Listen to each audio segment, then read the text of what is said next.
আপনি আপনার লেকচারে রাজা রামমোহন রায়ের প্রশংসা করলেন। আপনি কি জানেন তিনি পর্দা প্রথার বিরুদ্ধে ছিলেন?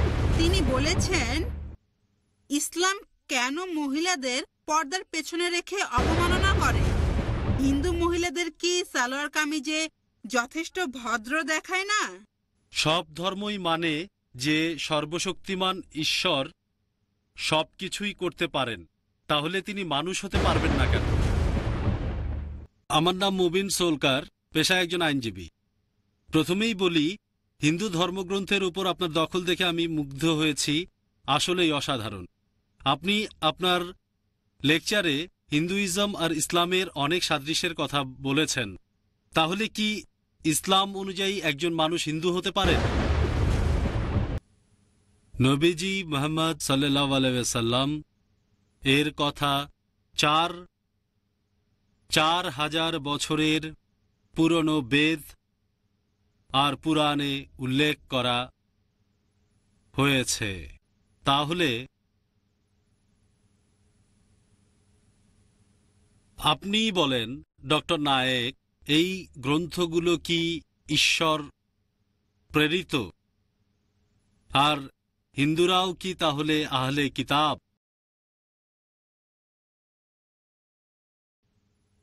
প্রশ্ন করার আগে আপনার নাম ও পেশা বলে নেবেন, যাতে বক্তা আপনাকে উপযুক্ত উত্তর দিতে পারেন। তাহলে প্রথম প্রশ্ন মহিলাদের মধ্য থেকে। আমি মিসেস রাংওয়ালা। আপনি আপনার লেকচারে রাজা রামমোহন রায়ের প্রশংসা করলেন। আপনি কি জানেন তিনি পর্দা প্রথার বিরুদ্ধে ছিলেন? তিনি বলেছেন, ইসলাম কেন মহিলাদের পর্দার পেছনে রেখে অবমাননা করে? হিন্দু মহিলাদের কি সালোয়ার কামিজে যথেষ্ট ভদ্র দেখায় না? বোন, আপনি খুব সুন্দর প্রশ্ন করেছেন যে আমি আমার লেকচারের মধ্যে রাজা রামমোহন রায়ের অনেক প্রশংসা করেছি। হিন্দুইজমে উনি যেসব সংস্কার করেছিলেন, তবে তিনি হিজাবের বিরুদ্ধেও কথা বলেছিলেন, যেটা ইসলাম ধর্মে আছে। আমি এ ব্যাপারে জানি কি না। আর ইসলাম কেন মহিলাদের পর্দার আড়ালে রেখে তাদের অসম্মান দেখায়? আর হিন্দু কোনো মহিলা পর্দা না করে সালোয়ার কামিজ পরলে সে কি মার্জিত হবে কিনা? বোন, আপনাকে বুঝতে হবে, যদি আমি কোনো লোকের একটা বিষয়ে প্রশংসা করি, তার মানে এই না যে আমি তার সব কথা মেনে নিলাম। যেমন ধরেন, 4 বছর আগে ইন্ডিয়ার স্বরাষ্ট্রমন্ত্রী মিস্টার এল.কে আদভানি আইনের ব্যাপারে সুপারিশ করেছিলেন ধর্ষণকারীর হওয়া উচিত মৃত্যুদণ্ড। তখন আমি প্রশংসা করেছি যে উনি ইসলামী মতবাদের সাথে একমত হয়েছেন যে ধর্ষণকারীর মৃত্যুদণ্ড হওয়া উচিত। তবে যখন আমি এল.কে আদভানির প্রশংসা করছি, তার মানে এই না যে তার সব কথাই মেনে নিচ্ছি। তবে ওনার এই কথার সাথে আমি একমত যে ধর্ষণকারীর মৃত্যুদণ্ড হওয়া উচিত। ইসলামে একই কথা বলছে। একইভাবে রাজা রামমোহন রায়, আমি তার প্রশংসা করি, তিনি একজন মহান সংস্কারক, তাকে শ্রদ্ধা করি। তবে এটাও জানি তিনি হিজাবের বিরুদ্ধে ছিলেন, ইসলাম ধর্মের যে নিয়মটা আছে। এখন আপনারা দেখবেন যে শালীনতা বা মার্জিত বলতে যেটা বোঝায়, সেটা এক এক জায়গায় এক এক রকম হয়ে থাকে। যেমন ধরেন, বেশ কিছু দেশ আছে আরবের, যেখানে বলা হয় যদি কেউ মহিলার দিকে তাকায়, কোনো মেয়ের দিকে তাকায়, সেটাকে বলা হয় অভদ্রতা। কোনো মহিলার দিকে তাকালে সেটা হবে অভদ্রতা। ইন্ডিয়াতে কোনো মহিলাকে যদি স্পর্শ না করেন, সেটাই ভদ্রতা। সেজন্য যখন পুরুষ মহিলা একে অন্যকে অভিবাদন জানায়, তারা হাত জোড় করে, কেউ কাউকে স্পর্শ করে না। যদি কোনো মহিলাকে স্পর্শ না করেন, তাহলে আপনি ভদ্র। বেশ কিছু পশ্চিমা দেশে হ্যান্ডশেক করাটা হচ্ছে ভদ্রতা। একজন পুরুষ কোনো মহিলার সাথে হ্যান্ডশেক করলে সেটা ভদ্রতা। যদি হ্যান্ডশেক না করেন, তাহলে ধরে নেওয়া হবে আপনি বন্ধুভাবাপন্ন নন। আরও কিছু পশ্চিমা দেশে মহিলাদের চুমু দেওয়াটা ভদ্রতা। যদি চুমু না দেন, সেটা অভদ্রতা। কিছু পশ্চিমা দেশে একজন পুরুষ আর একজন মহিলা যা খুশি করতে পারে, যদি স্বেচ্ছায় করে থাকে, তাহলে সেটা হচ্ছে ভদ্রতা। এক এক জায়গায় মানুষের ভদ্রতার লেভেলটা এক এক রকম হয়ে থাকে। যেমন ধরেন, আমেরিকায় কোনো মহিলা যদি পরে মিনিস্কার্ট অথবা শর্টস, সেটাকে বলা হবে ভদ্রতা। কিন্তু একই মহিলা যদি ইন্ডিয়ায় এসে মিনিস্কার্ট আর শর্টস পরে, আমরা তাকে বলবো অভদ্র। একবার আমেরিকা লেকচার দিচ্ছি, একজন আমেরিকান আমাকে বলল, ভাই জাকির, আপনাদের ইন্ডিয়ার মহিলারা খুবই অভদ্র। অবাক হলাম, আমি একমত হলাম না। সে বলল, অবশ্যই, ইন্ডিয়ান মহিলারা যখন শাড়ি পরে তাদের পেট দেখা যায়। আমেরিকানদের দৃষ্টিভঙ্গিতে মহিলাদের পেট দেখানো অভদ্রতা। তাহলে পরিবেশ পরিস্থিতির উপর নির্ভর করে ভদ্রতা লেভেলটা বদলে যায়। আসুন এবার আমরা দেখি সর্বশক্তিমান ঈশ্বর আল্লাহ সুবহানাহু ওয়া তাআলা এই ভদ্রতা সম্পর্কে কি বলেছেন। আল্লাহ পবিত্র কোরআনে বলেছেন, সূরা নূর অধ্যায় নম্বর 24 আয়াত 30, মুমিন পুরুষদের বলো দৃষ্টি সংযত রাখতে, লজ্জাস্থানের হেফাজত করতে। আল্লাহ প্রথমে পুরুষদের শালীনতার কথা বলেছেন, তারপর মহিলাদের। একজন পুরুষ কোনো মহিলার দিকে তাকালে যদি মনে কোনো বাজে চিন্তা আসে, সে দৃষ্টি নিচু করবে। একবার একজন মুসলিম অনেকক্ষণ একটা মেয়ের দিকে তাকিয়েছিল। আমি বললাম, ভাই তুমি কি করছো? কোন মেয়ের দিকে এভাবে তাকানো হচ্ছে হারাম। সে আমাকে বলল, আমাদের নবীজি বলেছেন প্রথমবার অনুমতি আছে, দ্বিতীয়বার তাকানো যাবে না। আমি অর্ধেক তাকানো এখনো শেষ করতে পারিনি। নবীজি যখন বলেছেন প্রথমবার তাকানো যাবে, দ্বিতীয়বার তাকানো যাবে না, তিনি আসলে বুঝিয়েছেন যদি অনিচ্ছাকৃতভাবে কোনো মেয়ের দিকে তাকান, তারপর ইচ্ছাকৃতভাবে তার সৌন্দর্যটা উপভোগ করবেন না। এমন না যে 10 মিনিট এক দৃষ্টিতে তাকিয়ে বলবেন প্রথম দেখাটা এখনো শেষ করিনি। পরে একটা মহিলাদের হিজাবের কথা বলছে। আল্লাহ পবিত্র কোরআনে বলছেন, সূরা নূর অধ্যায় 24 আয়াত 31, মুমিন নারীদেরকে বলো তারা দৃষ্টি সংযত রাখবে, লজ্জাস্থানে হেফাজত করবে, আর যেটা সাধারণত প্রকাশ থাকে সেটা ব্যতীত সৌন্দর্য প্রকাশ করবে না, আর মাথার কাপড় দিয়ে গ্রীবা ও বক্ষদেশ আবৃত করে। এটা করা লাগবে না বাবা, স্বামী, ছেলের সামনে। তারপর মাহরামদের এক তালিকা যাদের সে বিয়ে করতে পারবে না। হিজাব পালনের শর্তগুলো কোরআন এবং সহিহ হাদিসে বলা হয়েছে। মোট 6টা শর্ত। প্রথমটা হিজাবের সীমা। পুরুষের হিজাবের সীমা নাভি থেকে হাঁটু নিচ পর্যন্ত। মহিলাদের সারা শরীর ঢাকা থাকবে, শুধু যে অংশটা দেখানো যেতে পারে মুখ আর কবজি পর্যন্ত হাত। বাকি 5টা শর্ত পুরুষ মহিলাদের জন্য একই। দ্বিতীয় শর্ত হচ্ছে যে পোশাকটা পরবে সেটা স্বচ্ছ হবে না, যেন ভেতর থেকে দেখা না যায়। তৃতীয় শর্ত, পোশাকটা এমন আটোসাটো হবে না যেন কাঠামো বোঝা যায় শরীরের। চতুর্থ, পোশাকটা খুব আকর্ষণীয় হবে না যাতে বিপরীত লিঙ্গ আকৃষ্ট হয়। পঞ্চম, সেটা বিপরীত লিঙ্গের পোশাকের মতো হবে না। আর ষষ্ঠ, পোশাকের মধ্যে অবিশ্বাসীদের কোনো চিহ্ন থাকবে না। হিজাবের কারণ বলা হয়েছে সূরা আহজাব অধ্যায় 33 আয়াত 59। সেখানে আল্লাহ বলেছেন যে, হে নবী, তোমার স্ত্রীগণকে বলো, তোমার কন্যাদের ও মুমিন নারীদেরকে বলো, যখন বাড়ির বাইরে যাবে তারা যেন চাদর পরে, এতে করে তাদের চেনা যাবে, ফলে তাদেরকে উত্ত্যক্ত করা হবে না। মনে করেন দুজন যমজ বোন, তারা খুবই সুন্দরী, দুজন একই রকম সুন্দর। ধরেন তারা বোম্বের রাস্তায় হেঁটে বেড়াচ্ছে, মনে করেন পেডার রোডে। যমজ বোনদের একজন পরেছে পশ্চিমা পোশাক, মিনিস্কার্ট আর শর্টস, আর অন্য বোন পরেছে ইসলামিক হিজাব, পুরো শরীর ঢাকা, শুধু মুখমণ্ডল আর হাতের কবজি পর্যন্ত খোলা। মনে করেন তারা পেডার রোডে হেঁটে বেড়াচ্ছে, আর রাস্তায় কোনো একজন মাস্তান একটা বখাটে শিকারের অপেক্ষায় আছে, মেয়েদের উত্ত্যক্ত করবে।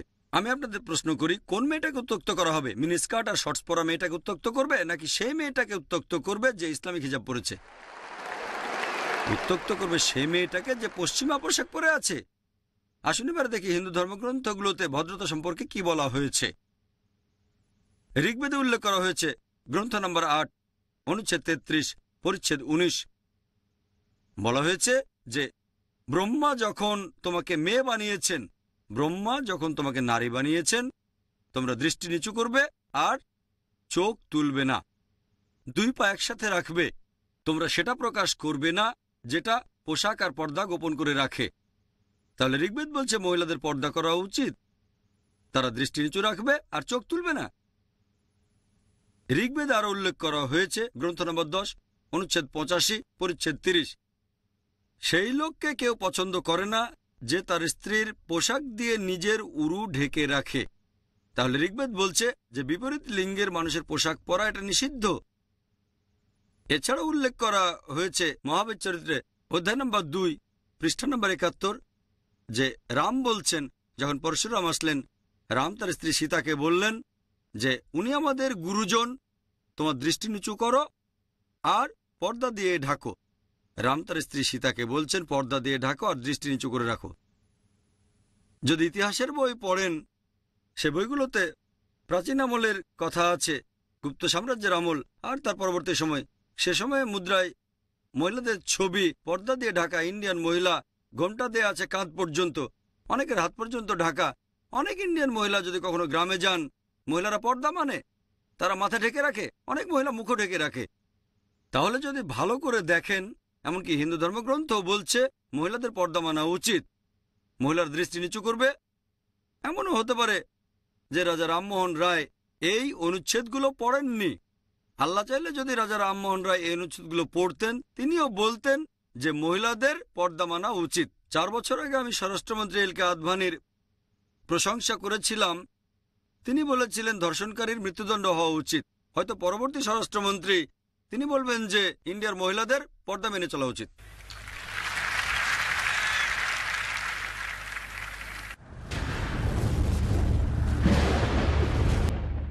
হ্যাঁ ভাই, প্রথমে আপনার নাম আর পেশা বলেন। আসসালামু আলাইকুম, আমার নাম আফরোজ ওয়াসায়া। আমি একটা প্রাইভেট লিমিটেড কোম্পানির ম্যানেজার। আমি একটা প্রশ্ন করতে চাই। সব ধর্মই মানে যে সর্বশক্তিমান ঈশ্বর সব কিছুই করতে পারেন, তাহলে তিনি মানুষ হতে পারবেন না কেন? ভাই প্রশ্ন করলেন যে সব ধর্মই বিশ্বাস করে ঈশ্বর সবকিছু করতে পারেন, তাহলে তিনি কেন মানুষ হতে পারবেন না? বেশিরভাগ ধর্মই, ইসলাম বাদে, একটা ফিলোসফিতে বিশ্বাস করে যেটার নাম অ্যানথ্রোপোমরফিজম, যেটা সর্বশক্তিমান ঈশ্বর মানুষের রূপ ধারণ করেন। তারা এরকম মতবাদে বিশ্বাস করেন যে মহান ঈশ্বর তিনি এত পবিত্র যে মানুষের সীমাবদ্ধতা সম্পর্কে জানেন না, ব্যথা পেলে মানুষের কেমন লাগে, সমস্যা পেলে কেমন লাগে তিনি জানেন না, ইত্যাদি সমস্যা। সেজন্য সর্বশক্তিমান ঈশ্বর পৃথিবীতে নেমে আসেন মানুষের রূপ নিয়ে, যাতে মানুষের জন্য আইন বানাতে পারেন। হঠাৎ করে শুনলে মনে হবে যুক্তিটা তো বেশ ভালোই। তবে আমি তাদেরকে বলি যে ধরেন আমি একটা ভিসিআর তৈরি করলাম, আমাকে কি ভিসিআর হতে হবে এটা জানতে যে ভিসিআরের জন্য কোনটা ভালো কোনটা খারাপ? আমি তৈরি করেছি, আমাকে ভিসিআর হতে হবে না। আমি লিখবো ইনস্ট্রাকশন ম্যানুয়াল। যদি এই ভিসিআরটা চালাতে চান video cassette recorder, video cassette রেখে প্লে বাটনে চাপ দেন। যদি ফাস্ট ফরওয়ার্ড চালাতে চান এফএফ বাটনে চাপ দেন। বন্ধ করতে চাইলে স্টপ বাটনে চাপ দেন। উপর থেকে ফেলবেন না, নষ্ট হয়ে যাবে। পানিতে ফেলবেন না, তাহলে নষ্ট হয়ে যাবে। আমি লিখবো ইনস্ট্রাকশন ম্যানুয়াল। একইভাবে সর্বশক্তিমান ঈশ্বর, যেহেতু তিনি মানুষের সৃষ্টিকর্তা, সেজন্য তাকে মানুষ হতে হবে না এটা জানতে যে মানুষের জন্য কোনটা ভালো কোনটা খারাপ। তিনি কি করবেন? একজন মানুষকে মনোনীত করবেন আর আসমানি কিতাব পাঠাবেন। মানুষের জন্য সর্বশেষ ও চূড়ান্ত আসমানি কিতাব পবিত্র কোরআন, আদেশ আর নিষেধ। যদি তর্কের খাতিরে আপনার কথাটা মেনেও নেই যে সর্বশক্তিমান ঈশ্বর সবকিছু করতে পারেন, তাহলে কেন মানুষ হতে পারবেন না? যদি তর্কের খাতিরে আপনার কথাটা মেনে নেই সর্বশক্তিমান ঈশ্বর সবকিছু করতে পারেন, তাহলে তিনি মানুষও হতে পারেন। যদি ঈশ্বর মানুষের রূপ নেন, তিনি আর ঈশ্বর থাকবেন না, কারণ ঈশ্বর আর মানুষের বৈশিষ্ট্য পুরোপুরি আলাদা। সর্বশক্তিমান ঈশ্বর তিনি হচ্ছেন অমর, অন্যদিকে মানুষ মরণশীল। এমন কাউকে পাবেন না যে একই সাথে অমর আর মরণশীল। ঈশ্বর তার কোনো শুরু নেই, অন্যদিকে মানুষের শুরু আছে। এমন কাউকে পাবেন না একই সাথে যার শুরু নেই আবার শুরু আছে। সর্বশক্তিমান ঈশ্বরের কোনো শেষ নেই, অন্যদিকে মানুষের শেষ আছে। এমন কাউকে পাবেন না যার একই সাথে কোনো শেষ নেই আবার শেষ আছে। এটা অর্থহীন। তাহলে হয় পাবেন ঈশ্বর, নয়তো পাবেন মানুষ। ঈশ্বর মানব পাবেন না, এটাও অর্থহীন। মানুষরা আমাদের খাওয়ার প্রয়োজন হয়, সর্বশক্তিমান ঈশ্বরের খাওয়ার প্রয়োজন হয় না। আল্লাহ পবিত্র কোরআনে বলেছেন সূরা আনাম অধ্যায় 6 আয়াত 14, আল্লাহ তাআলা সবাইকে খাবার দান করেন, কিন্তু তার খাওয়ার প্রয়োজন হয় না। মানুষের বিশ্রাম ঘুমের প্রয়োজন হয়, সর্বশক্তিমান ঈশ্বরের বিশ্রামের প্রয়োজন নেই। যদি আমি তর্কের খাতিরে আপনার কথাটা মেনে নিই যে সর্বশক্তিমান ঈশ্বর সবকিছু করতে পারেন, তাহলে সেই যুক্তিতে সর্বশক্তিমান ঈশ্বর মিথ্যাও বলতে পারেন। কিন্তু মিথ্যে বলা তো ঈশ্বরের কাজ না। যখনই মিথ্যে বলবেন তিনি আর ঈশ্বর থাকবেন না। যদি আপনার কথা মেনে নিয়ে ঈশ্বর সবকিছু করতে পারেন, তাহলে ঈশ্বর তিনি অবিচারও করতে পারেন। তবে যখনই ঈশ্বর অবিচার করবেন তিনি আর ঈশ্বর থাকবেন না। আল্লাহ পবিত্র কোরআনে বলেছেন সূরা নিসা অধ্যায় নম্বর 4 আয়াত 40, আল্লাহ কারোর সাথে অনুপরিমাণও জুলুম করেন না। সর্বশক্তিমান ঈশ্বর চাইলে ভুলে যেতে পারেন, তবে ভুলে যাওয়া ঈশ্বরের কাজ না। আল্লাহ বলেছেন সূরা তাহা অধ্যায় 20 আয়াত 52 যে আল্লাহ তাআলা কখনো বিস্মৃত হন না। যখন ঈশ্বর ভুলে যাবেন তিনি আর ঈশ্বর থাকবেন না। ঈশ্বর চাইলেই ভুল করতে পারেন, তবে ভুল করাটা ঈশ্বরের কাজ না। আল্লাহ বলেছেন সূরা তাহা অধ্যায় 20 আয়াত 52 যে আল্লাহ তাআলা কখনো ভুল করেন না। যদি ঈশ্বর ভুল করেন তিনি আর ঈশ্বর থাকবেন না। কোরআনের কোথাও বলা হয়নি যে আল্লাহ সবকিছু করতে পারেন। আল্লাহ পবিত্র কোরআনে বলেছেন সূরা ফাতির অধ্যায় 35 আয়াত 1 যে নিশ্চয়ই আল্লাহ সবকিছুর উপরে কর্তৃত্বময়। এ কথাটা অনেক জায়গায় আছে। সূরা বাকারা অধ্যায় 2 আয়াত 106, সূরা বাকারা অধ্যায় 2 আয়াত 109, সূরা বাকারা অধ্যায় 2 আয়াত 284, সূরা আলে ইমরান অধ্যায় 3 আয়াত 29, সূরা নাহল অধ্যায় 16 আয়াত 77, সূরা ফাতির অধ্যায় 35 আয়াত 1। আল্লাহ বলেছেন, ইন্নাল্লাহা লাকুল্লি শাইইন কাদির। নিশ্চয়ই আল্লাহ সবকিছুর উপর কর্তৃত্বময়। আল্লাহ বলেছেন সূরা বুরুজ অধ্যায় 85 আয়াত 16 যে আল্লাহ তিনি যা ইচ্ছা তাই করতে পারেন, তিনি যা ইচ্ছা করেন তাই করতে পারেন। তবে আল্লাহ সুবহানাহু ওয়া তাআলা কখনো মিথ্যে বলতে চাইবেন না, কখনো ভুল করতে চাইবেন না, তিনি কখনো মানুষের রূপ ধারণ করতে চাইবেন না। তিনি শুধু সেগুলোই করতে চাইবেন যেগুলো আল্লাহর কাজ। আশা করি উত্তরটা পেরে। হ্যাঁ বোন। আমার নাম সায়রা, আমি একজন টিচার। আপনার লেকচারে আপনি ইসলামের স্তম্ভের কথা বললেন, তার মানে ঈমান আনা ইত্যাদি, আর হিন্দু ধর্মগ্রন্থের সাথে সাদৃশ্যের কথা বললেন। হিন্দুইজমে কি ইসলামের এই 5টা স্তম্ভ সম্পর্কে কিছু বলা হয়েছে? বোন, আপনি প্রশ্ন করলেন, আমি ইমানের স্তম্ভের কথা বলেছি আমার লেকচারে, হিন্দু ধর্মগ্রন্থের সাথে সেগুলো তুলনা করেছি। এখন ইসলামের স্তম্ভ আর হিন্দু ধর্মগ্রন্থের মধ্যে কোনো সাদৃশ্য আছে কিনা? হ্যাঁ বোন, সময় কম বলে সাদৃশ্যের কথাগুলো সব বলতে পারিনি, এটা নিয়ে সারাদিন কথা বলা যায়। ইসলাম ধর্মের স্তম্ভগুলোর ব্যাপারে যদি বলতে হয়, এটা আছে সহিহ বুখারীতে খণ্ড নম্বর 1, বুক অব ইমান, হাদিস নম্বর 8। আমাদের নবীজি মুহাম্মদ সাল্লাল্লাহু আলাইহি সাল্লাম বলেছেন, ইসলামের ভিত্তি হচ্ছে 5টা মূলনীতি, 5টা স্তম্ভ। প্রথমটা হচ্ছে কালেমা লা ইলাহা ইল্লাল্লাহ মুহাম্মাদুর রাসূলুল্লাহ, আল্লাহ ব্যতীত কোনো উপাস্য নেই আর মুহাম্মদ সাল্লাল্লাহু আলাইহি সাল্লাম আল্লাহর প্রেরিত রাসূল। দ্বিতীয় হচ্ছে নামাজ আদায় করা। তৃতীয় হচ্ছে যাকাত দেওয়া। চতুর্থ হচ্ছে সাওম, রমজান মাসে রোজা রাখা। আর পঞ্চম, জীবনে অন্তত একবার হজ পালনের জন্য মক্কা যাওয়া। এই হলো ইসলামের 5টা স্তম্ভ। প্রথমটা হচ্ছে এক আল্লাহ এবং তার রাসূল মুহাম্মদ সাল্লাল্লাহু আলাইহি সাল্লামকে বিশ্বাস করা। এ সম্পর্কে আগেই বলেছি। এরপর ইসলামের দ্বিতীয় স্তম্ভ নামাজ। ইসলাম ধর্মের নামাজের সবচেয়ে গুরুত্বপূর্ণ অংশ হচ্ছে সেজদা করা। আল্লাহ পবিত্র কোরআনে বলেছেন সূরা আলে ইমরান অধ্যায় 3 আয়াত 43, ইয়া মারইয়াম মুকনুতি লিরাব্বিকি ফাসজুদি। হে মরিয়ম, তোমার প্রতিপালকের প্রতি অনুগত হও, যারা সেজদা দেয় তাদের সাথে সেজদা করো। আল্লাহ পবিত্র কোরআনে বলেছেন সূরা হজ অধ্যায় নম্বর 22 আয়াত 77, ইয়া আইয়ুহাল্লাযিনা আমানু। হে মুমিনগণ, তোমরা রুকু করো এবং সিজদা করো যারা সিজদা করে তাদের সাথে। তাহলে প্রধান অংশ হচ্ছে সিজদা করা। হিন্দুইজমে বিভিন্ন ধরনের উপাসনা আছে। এরকম একটা উপাসনা যেটাকে বলা হয় ষষ্ঠাঙ্গ। ষষ্ঠাঙ্গের স মানে সাথে, অষ্ট মানে 8, অঙ্গ মানে শরীরের অংশ। ষষ্ঠাঙ্গ মানে শরীরের 8টা আলাদা অংশ। তার মানে উপাসনার সময় শরীরের 8টা অংশ স্পর্শ করতে হবে। যদি ভালো করে দেখেন, হিন্দুদের এই ষষ্ঠাঙ্গের সেরা উপায়টা, সেটা আমাদের নামাজের সিজদার মতোই। শরীরের 8টা অংশ স্পর্শ করি। প্রথমে কপাল, তারপর নাক, তারপর 2 হাত, 2 হাঁটু আর 2টো পা। ইসলামের তৃতীয় স্তম্ভ হচ্ছে যাকাত, দান করা। প্রতি হিজরি বছরে অতিরিক্ত সম্পদের 2.5% দান করতে হবে। যাকাতের কথা কোরআনেও বলা হয়েছে সূরা আল হাশর অধ্যায় নম্বর 59 আয়াত 7। যাকাতের বিধান দেওয়া হয়েছে যাতে করে সম্পদ শুধু বিত্তশালীদের মধ্যে আবর্তন না করে। একই রকম কথা বলা হয়েছে ঋগ্বেদে গ্রন্থ নাম্বার 10 অনুচ্ছেদ 117 পরিচ্ছেদ 5, যে গরিব লোকদের দান করো। তুমি এটা জানো না, আজকে তুমি হয়তো বড় লোক, আগামীকালই গরিব হয়ে যেতে পারো। আর ধন সম্পদ ঘুরতে থাকে রথের চাকার মতো। ইসলাম একই কথা বলছে। 4 নম্বর স্তম্ভ সাওম, তার মানে পুরো রমজান মাসে রোজা পালন করা, পানাহার করা থেকে বিরত থাকা সূর্যোদয় থেকে সূর্যাস্ত পর্যন্ত। হিন্দু ধর্মে অনেক ধরনের রোজা পালন আছে। এরকম একটা রোজার কথা বলা হয়েছে মনুস্মৃতিতে 6 নম্বর অধ্যায় অনুচ্ছেদ 24, সেটা 1 মাস রোজা রাখা। রোজার কথা আবারও বলা হয়েছে মনুস্মৃতিতে অধ্যায় নম্বর 4 অনুচ্ছেদ 222, এছাড়াও মনুস্মৃতি অধ্যায় 11 অনুচ্ছেদ নম্বর 204। পঞ্চম স্তম্ভ হচ্ছে হজ। যে প্রাপ্তবয়স্ক মুসলিমের হজ করার সামর্থ্য আছে সে অন্তত একবার হজ করবে। তার মানে হজ পালন করার জন্য সে অন্তত একবার মক্কা শহরে যাবে। হিন্দুজমে অনেক ধরনের তীর্থযাত্রা আছে। একটা টাইপের কথা বলা হয়েছে ঋগ্বেদে গ্রন্থ নম্বর 3 অনুচ্ছেদ 29 পরিচ্ছেদ 4। একটা জায়গার নাম ইলাইসপাত, একটা তীর্থ উপাসনার জায়গা যার নাম ইলা স্পাদ। ইলা মানে আল্লাহ, স্পাদ মানে জায়গা, তাহলে ইলা স্পাদ মানে আল্লাহর জায়গা। আর বলা হয়েছে এই জায়গাটা পৃথিবীর একেবারে কেন্দ্রে। আমরা জানি মক্কা রয়েছে পৃথিবীর একেবারে কেন্দ্রে।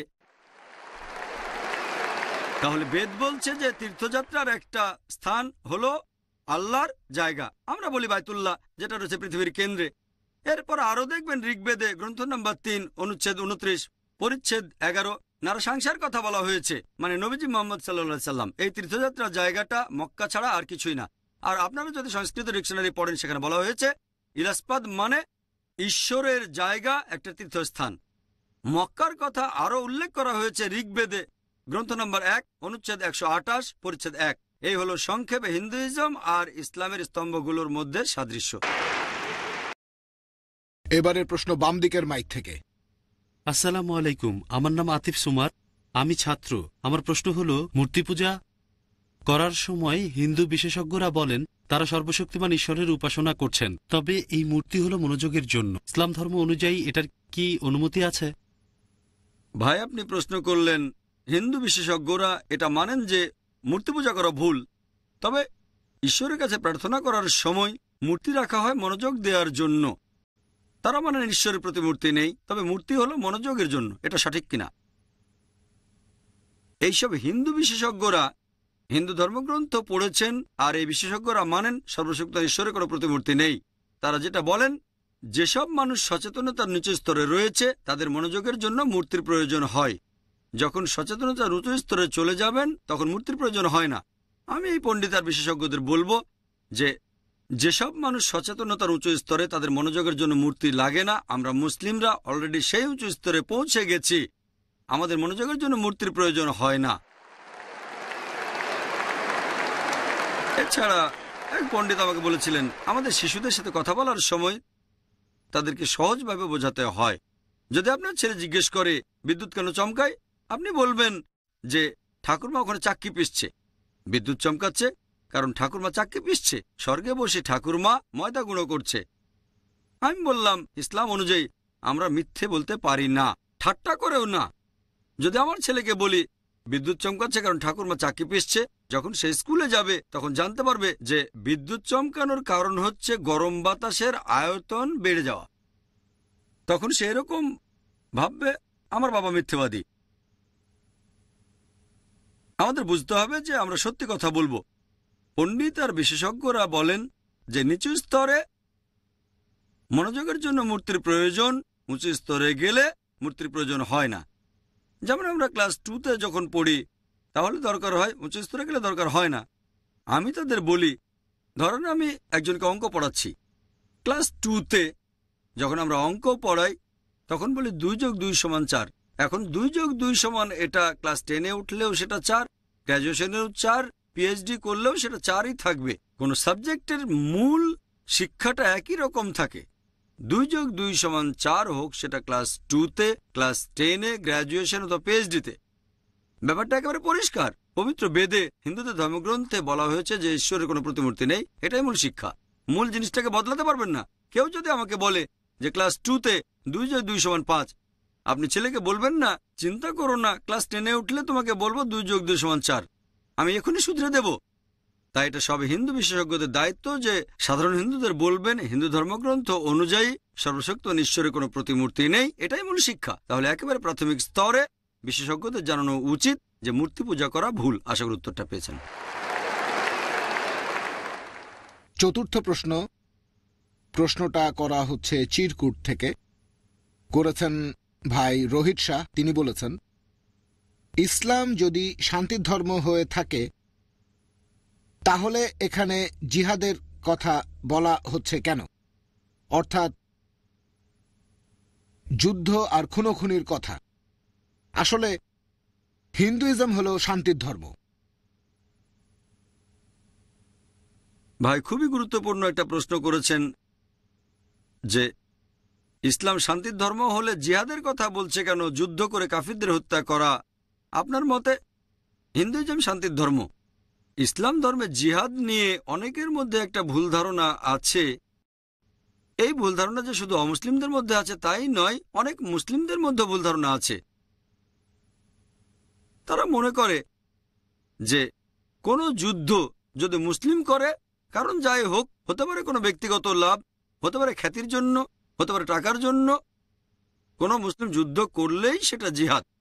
মুসলিমরা যুদ্ধ করলে সেটা জিহাদ হয়ে যাবে না। জিহাদ এসেছে আরবি শব্দ জাহাদা থেকে, যার মানে চেষ্টা করা, সংগ্রাম করা। ইসলামিক পরিভাষায় এর মানে নিজের শয়তানি প্রবৃত্তির বিরুদ্ধে সংগ্রাম করে যাওয়া। এর আরেকটা মানে সমাজের উন্নতির জন্য চেষ্টা করে যাওয়া, আরেকটা মানে যুদ্ধের ময়দানে আত্মরক্ষার জন্য লড়াই করা, আরেকটা মানে হচ্ছে অত্যাচার অবিচারের বিরুদ্ধে প্রতিবাদ করা। জিহাদের মূল অর্থ হচ্ছে চেষ্টা করা অথবা সংগ্রাম করা। প্রায় দেখা যায় যে ইসলামের সমালোচকরা, এমনকি হিন্দু সমালোচকও, যেমন অরুণ সুরি একটা বই লিখেছেন দ্য ওয়ার্ড অফ ফতোয়া, তিনি সেখানে সূরা তাওবা অধ্যায় 9 আয়াত 5 উদ্ধৃতি দিয়েছেন যে পবিত্র কোরআন বলছে, যখনই তুমি কাফিরকে দেখবে, ব্র্যাকেটের মধ্যে হিন্দু, যখনই কোনো কাফিরকে দেখবে তাকে মেরে ফেলো। যদি পবিত্র কোরআন খুলে আপনি এই সূরাটা পড়েন, অধ্যায় 9 আয়াত 5, সেখানে বলা হয়েছে যখনই তুমি কাফিরকে দেখবে তাকে মেরে ফেলো। তবে এটা হলো প্রসঙ্গ ছাড়া উদ্ধৃতি। প্রসঙ্গ জানতে হলে কয়েকটা আয়াত আগে থেকে শুরু করেন। সূরা তাওবার প্রথম আয়াতগুলোতে একটা শান্তি চুক্তির কথা বলা হয়েছে, যেটা হয়েছিল মুসলিম আর মক্কার মুশরিকদের মধ্যে। পরবর্তীতে মক্কার মুশরিকরা এই শান্তি চুক্তির শর্তগুলো ভেঙে ফেলে।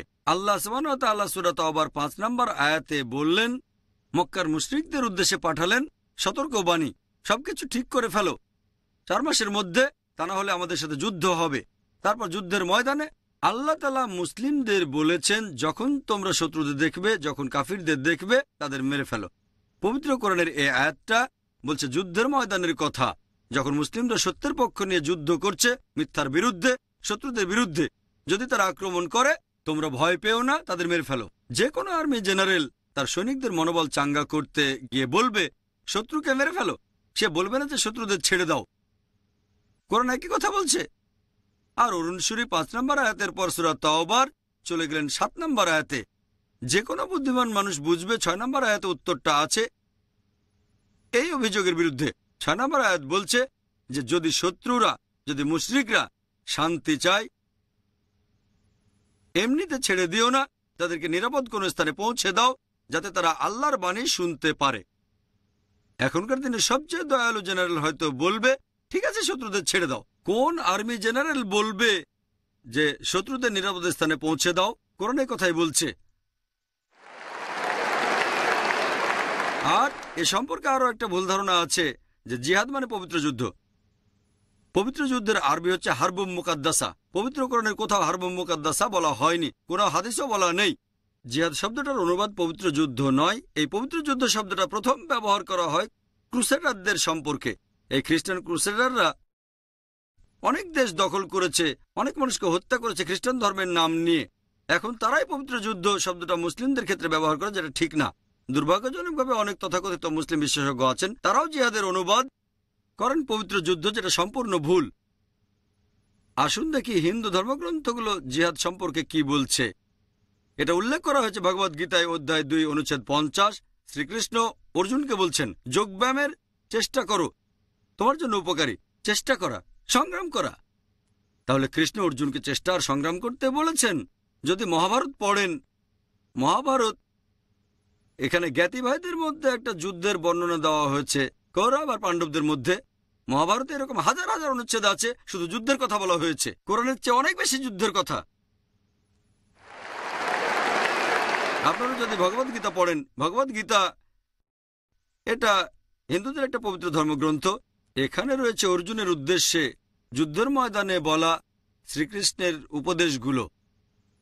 ভগবদ গীতা বলছে অধ্যায় 1 অনুচ্ছেদ 42 থেকে 46, অর্জুন বলছে আমি বরং মারা যাব নিরস্ত্র অবস্থায়, যুদ্ধ না করে, কিন্তু জ্ঞাতি ভাইদের মারতে পারবো না।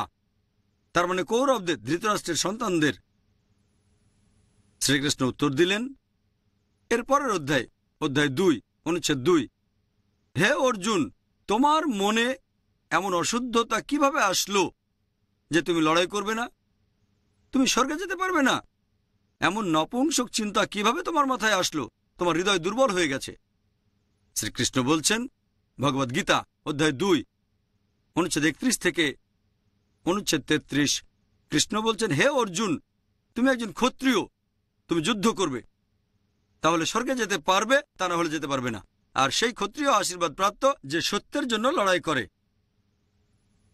আর ইসলামের অনেক সমালোচক কোরআন এবং হাদিসের বিরুদ্ধে কথা বলে। তারা উদ্ধৃতি দেয় সহিহ বুখারী 4 নম্বর খণ্ড বুক অব জিহাদ অধ্যায় 2 হাদিস নাম্বার 46। সেখানে আমাদের নবীজি বলেছেন, মুজাহিদ হলো সেই লোক যে সংগ্রাম করে আল্লাহ সুবহানাহু ওয়া তাআলার পথে। যুদ্ধের ময়দানে যদি কোনো মুজাহিদ মারা যায়, সে জান্নাতে যাবে, বেহেশতে যাবে। যদি সে জয়ী হয় তাহলে সে পাবে গনিমতের মালপত্র। ঠিক একই কথা বলেছেন শ্রীকৃষ্ণ ভগবদ গীতা অধ্যায় 2 অনুচ্ছেদ 37। হে অর্জুন, তুমি লড়াই করো, যদি মারা যাও তাহলে স্বর্গে যাবে, আর যদি যুদ্ধে জয়ী হও তাহলে এই পৃথিবীর সম্পদ উপভোগ করতে পারবে। ঠিক একই কথা আছে সহিহ হাদিসে।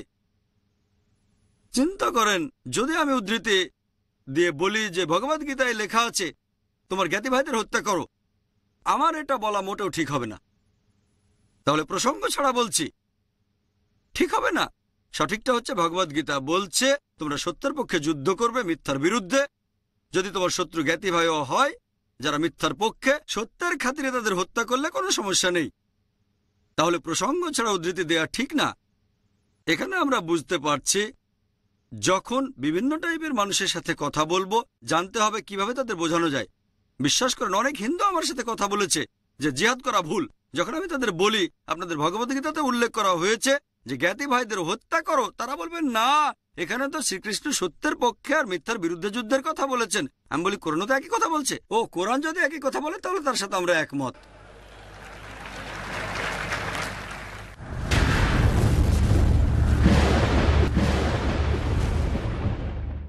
হ্যাঁ ভাই। সামির খতিব একজন ব্যবসায়ী।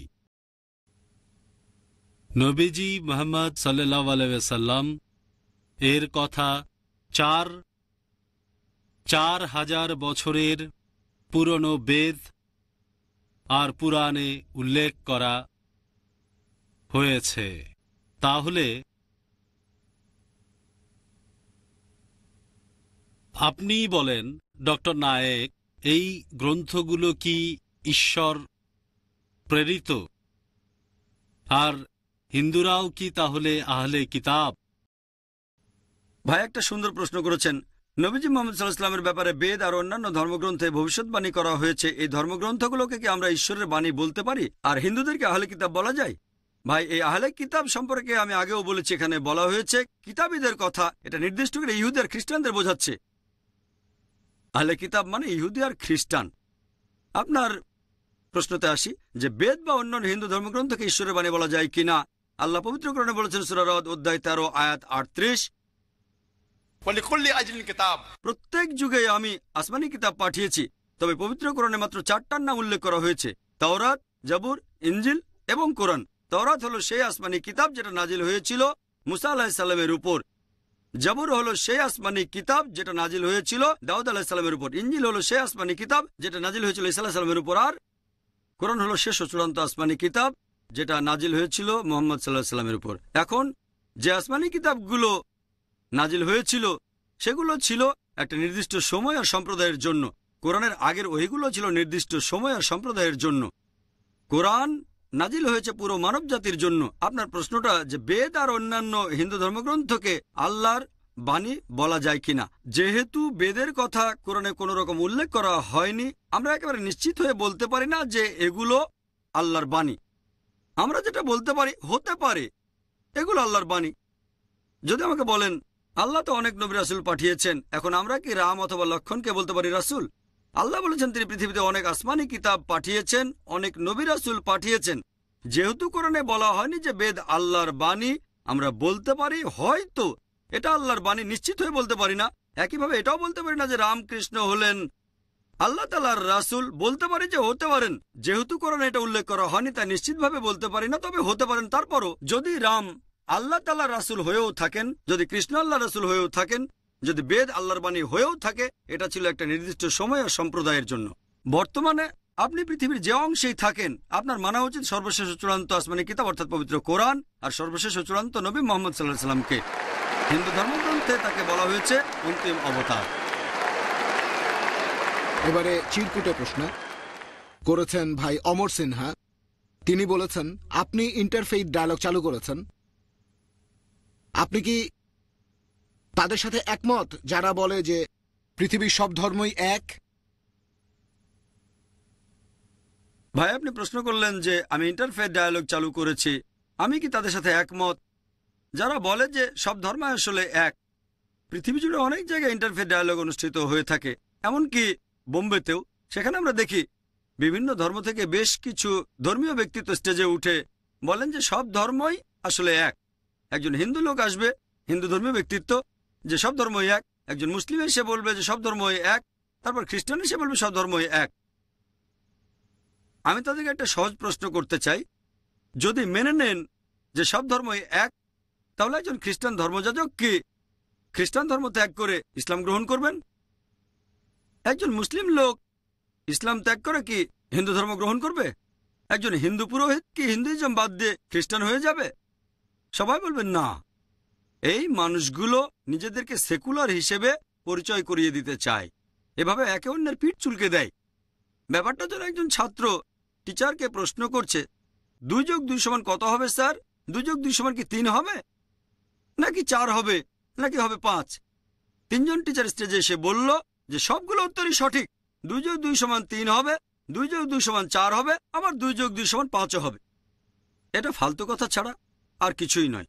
আমি ইসলাম এবং কম্পারেটিভ রিলিজিয়নের একজন ছাত্র, বিভিন্ন ধর্মগ্রন্থ পড়েছি, বিভিন্ন ধর্মের রীতিনীতি সম্পর্কে জানি, এগুলো একরকম না। আমি সাম্প্রদায়িক সৌহার্দ্যে বিশ্বাস করি, ইন্টারফেথ ডায়ালগে বিশ্বাস করি। আমি বলবো, যদি আপনারা এরকম বলেন যে মনে করেন পৃথিবীতে যতগুলো ধর্ম আছে, যতগুলো ধর্মগ্রন্থ আছে, অন্তত পক্ষে একটা ধর্মগ্রন্থ পুরোপুরি 100% আল্লাহ তাআলার বাণী, এই অনুমানটাতে কোনো ধর্মীয় ব্যক্তিত্ব আপত্তি জানাবেন না। আমিও এটা মানতে আপত্তি করব না। অন্ততপক্ষে একটা ধর্মগ্রন্থ আল্লাহ তাআলার বাণী। খ্রিস্টানরা বলবে ঠিক আছে, অন্ততপক্ষে একটা মানে বাইবেল ঈশ্বরের বাণী। হিন্দুরা বলবে সমস্যা নেই, অন্তত বেদ ঈশ্বরের বাণী। মুসলিমরা বলবে সমস্যা নেই, অন্তত কোরআন আল্লাহ তাআলার বাণী। আমি কি করব? এই সব নির্দেশগুলো জোগাড় করব খ্রিস্টানদের বাইবেল থেকে, হিন্দু ধর্মগ্রন্থ বেদ থেকে, আর মুসলিমদের কোরআন থেকে। তারপরে এদের সাদৃশ্যগুলো দেখেন। ধরেন 50টা বিষয় কমন। এখন বিভিন্ন ধর্মগ্রন্থ থেকে আমরা যদি 50টা কমন জিনিস সবার সামনে তুলে ধরি, তাহলে সবাই মেনে নেবে যে বিভিন্ন ধর্মের অন্তত পক্ষে এই কথাগুলো নিশ্চিতভাবে মহান ঈশ্বরের বাণী। কেউ এগুলো প্রয়োগ করতে আপত্তি করবে না, কারণ কথাগুলো সব ধর্মগ্রন্থেই আছে।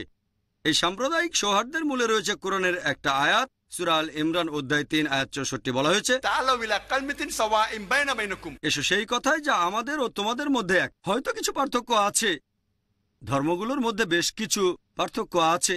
আমি চাইলে হিন্দুইজম আর ইসলামের পার্থক্য নিয়েও বলতে পারি, তবে এই সাদৃশ্যগুলোর ব্যাপারে কেউ আপত্তি জানাতে পারবে না, কমন জিনিসগুলোর ব্যাপারে, কারণ এই কথাগুলো সব ধর্মগ্রন্থেই বলা হয়েছে। হতে পারে কিছু মানুষ ধর্মগুলো সম্পর্কে জানে না, তারা অপমানিত বোধ করতে পারেন। যেমন ধরেন আপনি বললেন সবগুলো ধর্মগ্রন্থই হোক, বাইবেল হোক, বেদ অথবা কোরআন, সবাই বলছে মূর্তি পূজা করা উচিত না। যেহেতু বেদ সম্পর্কে জানেন না তাই অপমানিত বোধ করতে পারেন। তারপরও সে আমার বিরুদ্ধে যাবে না, কারণ যদি আমার বিরুদ্ধে যায় তাহলে বেদের বিরুদ্ধেও যাবে, যেটাকে বলে তার ঈশ্বরের বাণী। তাহলে ইন্টারফেথ ডায়ালগ আর সাম্প্রদায়িক সৌহার্দ্যের সেরা উপায় হচ্ছে এসো সেই কথায় যা আমাদের ও তোমাদের মধ্যে এক। আশা করি উত্তরটা পেয়েছেন। হ্যাঁ ভাই। আমার নাম মুবিন সোলকার, পেশায় একজন আইনজীবী। প্রথমেই বলি, হিন্দু ধর্মগ্রন্থের উপর আপনার দখল দেখে আমি মুগ্ধ হয়েছি, আসলেই অসাধারণ। আপনি আপনার লেকচারে হিন্দুইজম আর ইসলামের অনেক সাদৃশ্যের কথা বলেছেন। তাহলে কি ইসলাম অনুযায়ী একজন মানুষ হিন্দু হতে পারেন?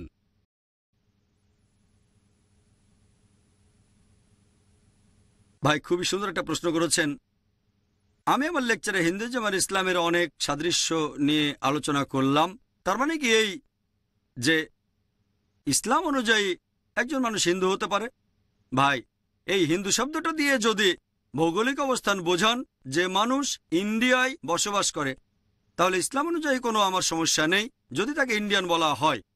আমি একজন ইন্ডিয়ান আর আমি ইসলাম ধর্ম পালন করি। আমি আমার দেশকে নিয়ে গর্ববোধ করি।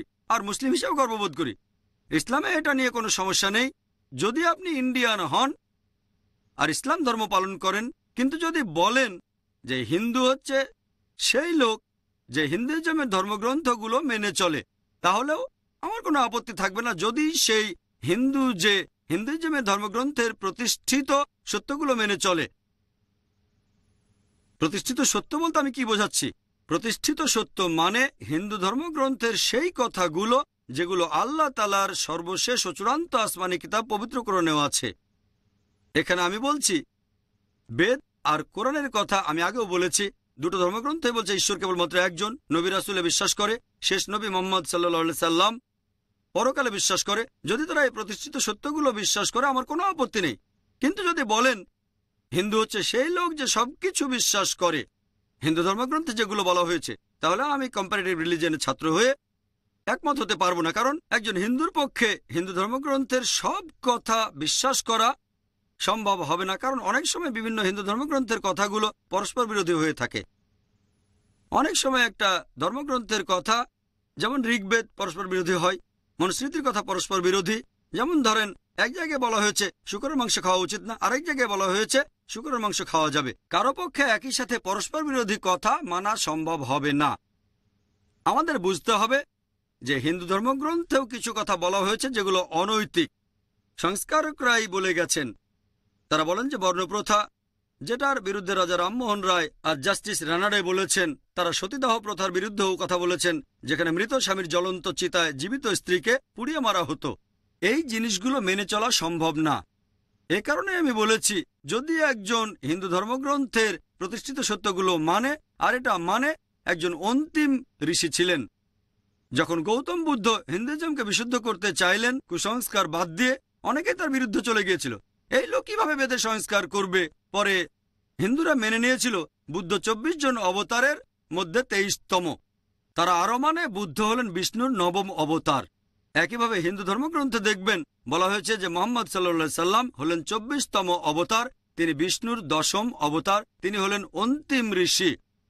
তাহলে হিন্দুরা যদি প্রতিষ্ঠিত সত্যকে বিশ্বাস করে, যদি মুহাম্মদ সাল্লাল্লাহু আলাইহি সাল্লামকে আল্লাহ রাসূল হিসেবে বিশ্বাস করে, এক ঈশ্বরে বিশ্বাস করে, পরকালে বিশ্বাস করে, তাহলে হিন্দু হওয়ার কোনো সমস্যা নেই।